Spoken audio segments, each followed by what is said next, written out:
আজকে আমাদের ভাতিজা আব্দুল্লাহ খান খুব সুন্দর জব মারছে। রোড পাশটা একটু দেখাও।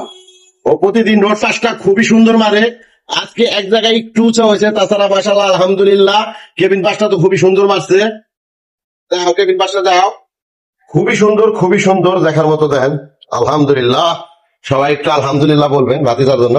ভাতিজা খুবই সুন্দর করে জব মারছে, দোয়া করবেন। কেবিন পাশটা খুব সুন্দর মারছে, উপর থেকে নিচ পর্যন্ত খুবই সুন্দর হয়েছে। আর যাক আলহামদুলিল্লাহ। এই পাশটাও দেখাও, এই পাশটাও দেখাও, খুবই সুন্দর মারছে। আব্দুল্লাহ খান, কি অবস্থা? আজকে তো পাঁচ দেওয়া যায়, কিন্তু আরেকটু ফিনিশিং আনতে পারবো না? আপনারা জব মারা লাগবে, আরেকটু ফিনিশিং আসবে। আর দুই একটা জব মারলে আরো ফিনিশিং আসবে। আরো ফিনিশিং আসলে আর রোড পাশটা আরেকটু ফিনিশিং ভালো হইলে 100% পাস দিয়ে আবার টুইংস দিতে হবে ইনশাল্লাহ। সবাই ওজন দোয়া করবেন। ভাতিজা খুব ভালো মানুষ, মনটা খুব ফ্রেশ, এই জন্য সবাই ভাতিজার জন্য একটু দোয়া করেন।